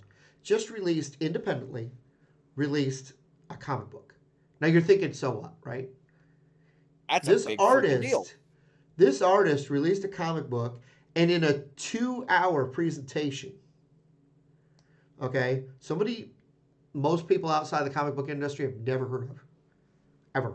And even within the comic book industry, only within certain, folds, $450,000 in 2 hours. Yeah. Now look, a place like Gibson, now that they're doing the Gibson TV thing, which by the way, I think they're doing, they started off on the right foot, and in the beginning when they were doing the standards and the other things, they had some artists we never heard of. Come on, you got the Gibson TV thing. Yes, bring us Joe Bonamassa, then bring us somebody we've never heard of. Show us someone that's worth hearing, and don't make it because they fit some narrative or because they fit some thing. They're pretty or they're handsome or they've got it. No, show me someone who is got a show me Mrs. Smith's record label. Yeah. Where's Ibanez backing Mrs. Smith, right? Right. That's an individual who should be on a record label and going out. I don't know if they are or not, but I'm just Well, saying. so I'm looking at favored nations, Yep. right? And this is exactly what we're talking about, right? So like Matthias Eklund is on there, Yep. Tak Matsumoto, Tony McAlpine, the Yardbirds, Steve Lukather, Steve Vai, Dave Weiner. I'm just giving you the names that I recognize. Andy Timmons, Greg Koch, Yep. Billy Sheehan, Mike Keneally, Yep. Neil Citron. Sean McKee, Stanley Jordan, Neil Schon, Carlton and Luke Leather. So some of these are like groupings where they've released records under Favored Nations. Johnny A, Eric Sedinas, um, Peter Hutlinger, Terry Bozzio, Johnny Hilland, Yep. just Balducci, Greg Bissonette, Vernon Reed, Stu Ham, Frank Gambale. Like they still have an incredible roster of musicians. But here's what's funny about this roster of musicians. These people that are on this label with the names that I just mentioned are all about talent. Like these people don't necessarily, you don't think of like Stu Ham as being the great songwriter, right? Right. This is for musicians to enjoy. You don't think of Steve Lukather as being a handsome man. Right. And that's what my point is. We've lost that. The record labels don't care about that anymore. The major labels don't. So if you really want to see a music community thrive, we need to get people to stop listening to Skrillex and put them in front of stuff like this. I'm not saying Skrillex is the enemy. No. That's not what I'm saying. No. What I'm saying is we need to provide an avenue for actual artists, for people who really have a skill and a talent with an actual honest dyed-in-the-wool instrument, to have a place, a safe harbor, where they can record music that's actually good music. Yep. In the sense that it fits all the same things that pop music does too, but just do it with actual instruments and talent and ability, and showcase these people as part of your brand. Right. Fender Records. Look at the Gibson Records. Let's look at YouTube for just a minute, which is by the way a fantastic place to find talent. Let's look at it for just a minute and look outside of the artist and look at the Rick Beatos of the world. Look at there's a British guy that does record like a pro. I know what you're talking about. Yeah, he's good too. I know what you're talking about. In other words, there's a lot of these folks that are sitting there that could do these one-off records. I'm not saying they will or they won't or what they would charge. I don't know. But I know this. There's a lot of really talented record producers out there. Rick Beato has a gold record for a reason. I mean, the guy, he's talented in a lot of ways, and one of them is his ability to put a record together. And like you said, I'm watching the TV shows explode that are the talent's coming like this. Who gives two flying rats asses about the Masked Singer? For the love of God, can we get 40 minutes? And if we can't, if national television, it's dying, it's a dying entity anyway. Okay. Do you know what? These guys, we can launch them on YouTube. There should be, I don't know. I'm spitballing here. Yeah, because these companies are like, it's like what happened with punk rock music in the 70s. Yeah. When it was running around, and I've heard it described in Guitar World as running around like mice under the feet of giant dinosaurs. Yes. And it was like they were just able to be more nimble and make better decisions and do things in a grassroots way that dinosaurs could never accomplish. And like that's what we're watching right now, where independent artists are outthinking the companies that have money that could actually be helping them being mutually beneficial. Like having not a parasitic relationship, which is what we were dealing with major labels for the last 50 years. That's right. But have a mutually beneficial relationship. Yep. Like that's where I'm looking at the situation. I'm going that this industry's totally screwed up right now. Yeah. Like nobody knows how to be profitable, and there's a clear reason why. Right. Don't make the artist any promises beyond today, beyond this YouTube stream, beyond the next YouTube stream. It's much like being an alcoholic and going one day at a time.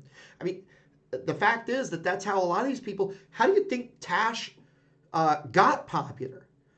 How did a lot of these musicians get popular? I was listening to Satriani tell his story. He sold records out of the back of his car. Yeah, a lot of people did that. I mean, and you can't sell records now. There's no physical media. Do you know how hard it is to get somebody to buy your merch? Like it's impossible now. Okay, I'm gonna take another side of that. True fans want something physical. And I think the t-shirt, hoodie, hat thing is dying. And I think the record album as just a thing to go, it's like a poster. I got a record album. It's my I mean, favorite band. I I, mean, I tend to agree with you, but knowing some of the local acts and what they're making on merch, even when they're like pretty well known, they can't even sell a CD at their show. Nobody has a CD player. Like, and in it, some cases they're doing cassette tapes, yep, which it's like this is a physical thing you can take home. It's cheap, yep, and it's kind of like a vintage hipster thing, yep. you know. Well, let's Um, face it. You can do a CD for the price of a sticker, and so honestly, nowadays they're super yeah, cheap, right? I think you can produce a CD for what 25 cents.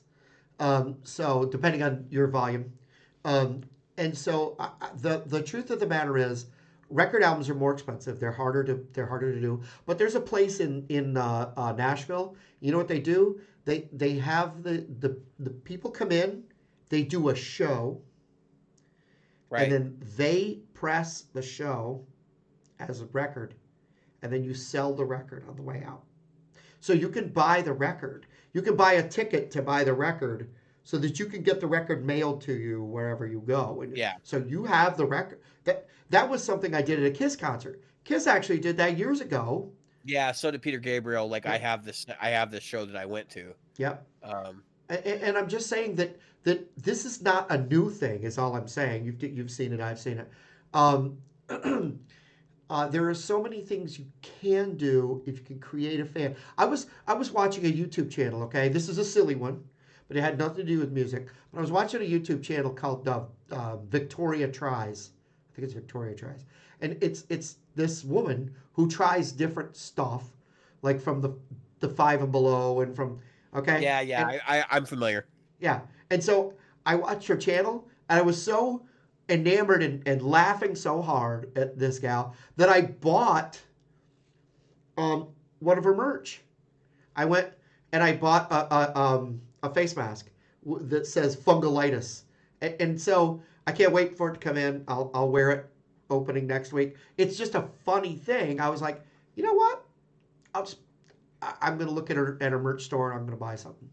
And, and So the, and the reason I do that, and I know I'm not alone. Please tell me I'm not alone. Just like I ordered the new Iron Maiden album, by the way, Legacy of the Beast, yeah, live in Mexico. It's coming this week, I hope. Anyway, I saw the um, tour. So yeah, I didn't. I should have. I didn't think we were gonna wind up in this. yeah, yeah. I know. But anyway, I was watching, and the way I found out about it wasn't because some record company did a big push. It wasn't a bunch of emails. In my feed comes Bruce Dickinson unboxing Legacy of the Beast. I'm like, don't I have Legacy of the Beast? I'm thinking, I'm like, well, I'll watch Bruce Dickinson. I watch Bruce Dickinson, and he's unboxing the brand new CD set. And he's like, Yeah, well, you can get this one. And then he goes, oh, what's this? And he opens the next one, and he goes, oh, it's got this in it. And I go, where the hell do I get that? yeah, And I yeah. ordered it. So I got the little booklet with the stuff. Look, I've got the AC/DC album thing. I got all the songs MP3 I, wise. I just wanted a box that lights up. But but I I also think, want to support my band. but I think a lot of people nowadays don't want to buy physical media music. It is clutter, especially in the younger crowd. Like, from my audience is different than yours. Like, I'm Yes. looking for the people that are between 18 and 30. Yep. Like that's kind of my target audience, maybe a little bit older, maybe 18 and 40, right? And there's a very small group of those people that even remembers owning compact discs. So for me, or even like any physical recorded media, and for me to press a record, that's just not feasible. Like it's not financially feasible. So I thought about doing download cards. I thought about thumb drives, like that would be an option. And actually, honestly, I don't want to sell them. Like I want to start giving them away.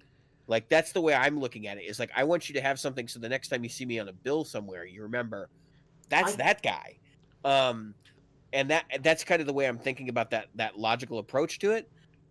I do have music on iTunes, but it's just like I don't see unless you have major label backing anymore, or any sort of like a minor label or an independent label, like is what they're really called. Um, an independent label backing to give you like a little bit of promo money for you to be able to make that a reality.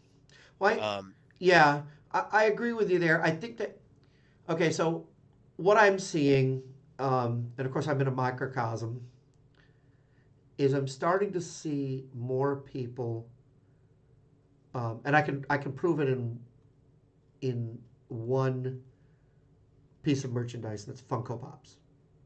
Yeah.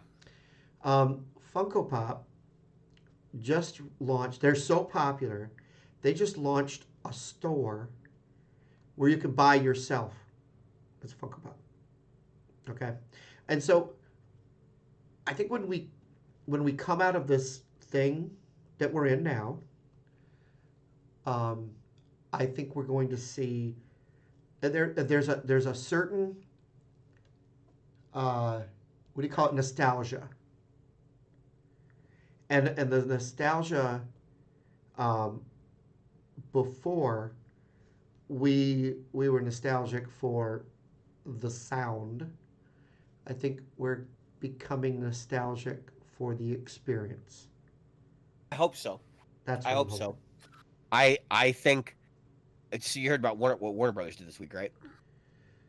So they announced Friday that all of their film releases next year will not be just in theaters; they will be available online on HBO Max. Disney, of course, is fuming mad because they are getting called on the carpet for their release of Mulan, and now that that Warner Brothers is doing this, they're sitting there going, "What are we gonna do?" Because our model was to sell them, and they're saying we just want subscribers. We don't care if we sell it because there's more money in subscription. Um, Wonder Woman hits on what is it, Christmas Day, yeah, HBO Max. This is important. This is very important. This model this is the death of movie theaters. This is what this is. is possibly the death of movie theaters.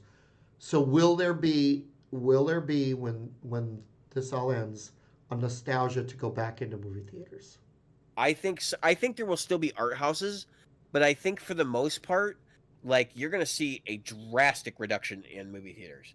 Yep. And I think it's just going to happen because people are fed up with the prices. It was really one of those things where if I and it's related to the music industry. So just wait a minute because I'm gonna tie it all together. If I'm paying $12 to go to a movie, non matinee, right? Like Yep. which most people still don't go during the matinee. If you've ever been to a matinee showing lately, they're empty. Not during COVID, but pre-COVID. They're empty. And so what does that tell you? People are still willing to pay 12 or $13 to go see the first run movie, and then $50 for popcorn and a Coke. You know, And um, yep. and it's not even good stuff. Like so, here's the point. This is the point I'm trying to make. If a movie is worth $12 plus $50 worth of concessions per person, right? You take your whole family, you're at $100. You're just gonna spend $100. It's Yep. gonna happen.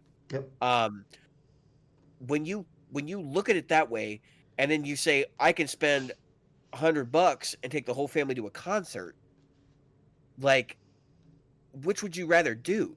Concert. Everybody can go see the movie, but the concert's exclusive to your area. That's right. It's an And exclusive experience, and it's live and it's done different every single night. that's exactly what I was going to say. I wanted to get right to that point, and you just made it. That night will be different from the next night. If Mm-hmm. if they are truly artists and not just not, and please don't think I'm taking away from a Katy Perry concert. Please don't think I'm taking away from that. I'm just saying that if it's truly an expressive form of in the moment music, That's and exactly why I'm asking Fender and Gibson to become a label themselves and because to promote these people. that's right. Because when we come out of this, that will be. I can see a re-rise. Is there such a thing? A regeneration of the larger club music scene, of the ability for musicians to tour. If let's say you took the Small bars will die. A lot of small bars will die, but the bigger and medium-sized venues will probably flourish yeah, because they don't operate when there's no. The places that don't operate when there's no one in them, yep, like is another thing. right, But the places that require food and drink purchases and that's how they make their money, that's a problem. Now, here's the converse of this.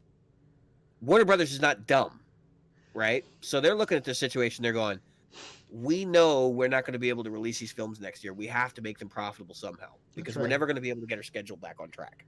Yep. So they're looking at the situation this way. And that is, we have X amount of months to get subscribers into HBO Now, HBO Max, whatever it's called, HBO Max, so that we can generate as much revenue as we can off of digital purchases and streaming. They know that digital streaming has basically killed the piracy market, and releasing movies same day digital is going to kill the piracy market even further. And I think that Warner Brothers is looking at that situation and they're saying it is more lucrative for us to do this digitally than it is in theaters.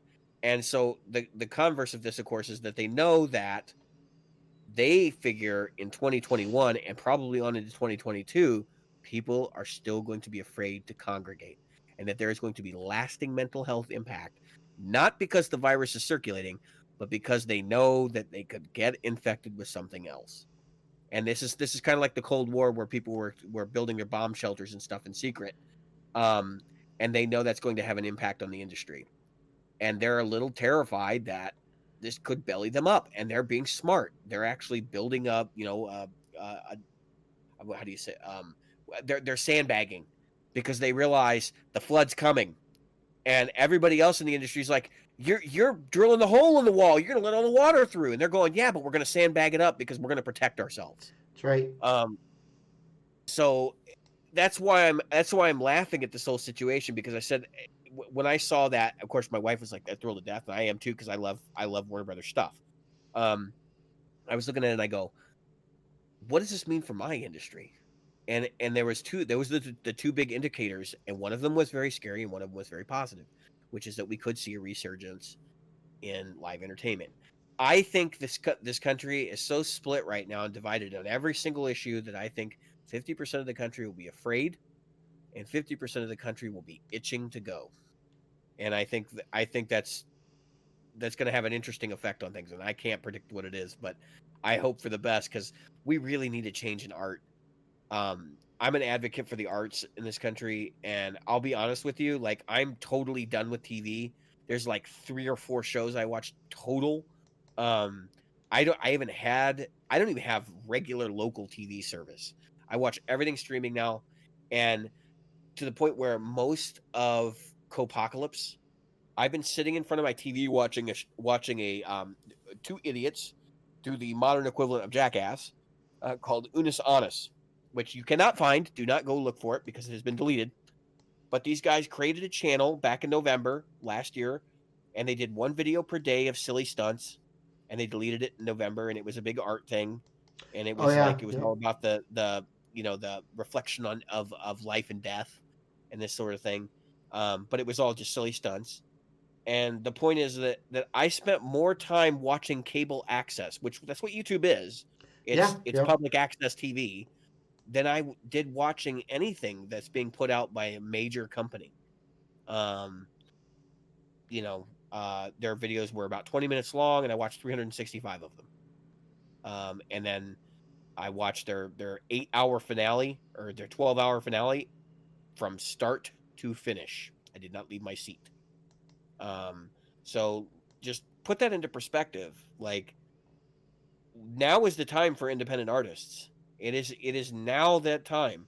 Content creators are independent artists. They're doing different things, usually in a visual media. And we are in a situation where it's time for musicians to start doing the same things. We cannot rely on major labels, and we cannot rely on corporate entities to back our industry anymore. And in order for talent to prosper and for order for good songs to be written, we need to really kind of step up to the plate and take control of these things ourselves. And that might mean forming guilds and collectives so that, 5 or 6 local bands can work together to promote each other. Maybe you don't make the spot, but you recommend somebody else who does, on whatever touring gig. Like, that's what it's going to take to keep music alive for us. I think so, and I think it's important. I really do. I think it's important to keep things going. Um, we're going to lose a lot if we don't. Yeah, I Um, mean, and this isn't all because of COVID. Like, I'm seeing the situation at hand because, so like when I started the Guitar Resource Collective, which actually kind of, Jim had another group going, and we kind of spun the show off of those two groups. Um, when I started that group, my whole intention was to discuss stuff like this. The idea that we really need to be a collective. Like, we need to support one another, because right Yeah. now we've been walked on for 50 years. Like, people don't seem to realize that the music industry was parasitic, and many people who were able to navigate it were very successful, but they were successful because they were feeding off the blood of the industry. Yep. And now we're sitting in a situation where there is no industry. And I'm not an alarmist. I can say that by looking at what's going on. The same sounds that were on the radio 20 years ago, when I graduated high school, I'm sure Britney Spears had a record out, is the same crap I hear from other artists today. Nothing has changed. Nothing. Not in 20. Let's see. I didn't graduate 20 years ago. I graduated in 2003. So I graduated 17 years ago.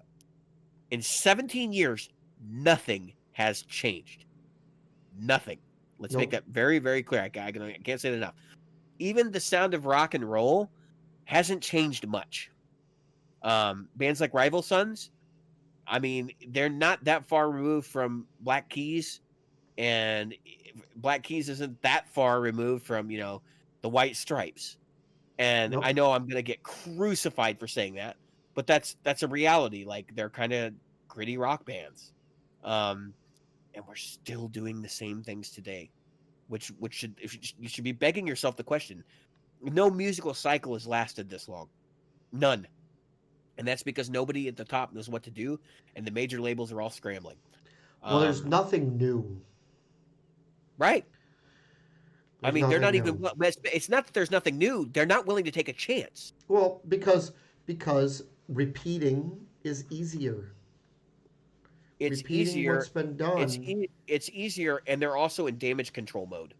Yeah. And they're in damage control mode because they were late to the game on digital, and Apple and Google and all the other companies that have done digital, Napster and all the other companies that have done digital distribution for them, have taken the money. And so now the recording companies, which are, I believe there are only 3 left of the major recording houses, of which there was at one point like 7 or 11. There's only like 3 left, and they're all owned by major media conglomerates like Disney. Yep. Disney, Warner Brothers, and Fox, which I don't think is Fox, it's CBS, I think, or something like that, own the 3 major recording companies, or a significant portion of them. Right. Which should tell you there's something wrong here. Like, they're not industry owned anymore. They're not privately owned. They're owned by conglomerates, Yeah. and that's because media can't survive without it. Like, they screwed themselves on digital. And by the way, that whole thing with Warner Brothers, they're being forward thinking. Disney had this grand idea: we're gonna put all our content in our streaming service. They haven't done that. Not all of the content is up on their streaming service. Number one, Nope. um, but they had this grand idea: we have a property that's worth a ton of money, and we can sell it and distribute it digitally. The problem is they're 20 years too late. Netflix has been doing this for almost 20 years. And other companies have been doing it for almost 20 years. And the film industry didn't want them to. They were pissed. They tried to stay out of it. They fought like hell to keep that from happening, because they were so afraid of being pirated and having their property infringed upon, so they would lose their product. They forgot to sell their product. And so now they're all sitting there trying to play catch up, and they're all screwed, which is why I'm sitting here telling people they're only going to play it safe from here on out. So if you want to take a risk and you want to make music that could potentially make you rich, not just because it's going to make you rich, but because it's art and because you have something to say and it's important, then do it. Don't wait for a label. Exactly. And there's no time, no better time. We are truly in a world where the punk scene is stronger Yeah. than the big scene, because nothing, and I do mean nothing, can stop your YouTube channel, your Twitter feed, your your Facebook followers from following you. Nothing. And that is the beauty of what we've got looking us right in the face. If you have talent and you have music that you can show, I mean, do it. Just do it. And I think that brings us to a good time to say goodnight. Jazz hands. Now, jazz hands. And then also, I've been David. I've been Jim. And tonight we were Practical guitarists. with jazz hands. With jazz hands.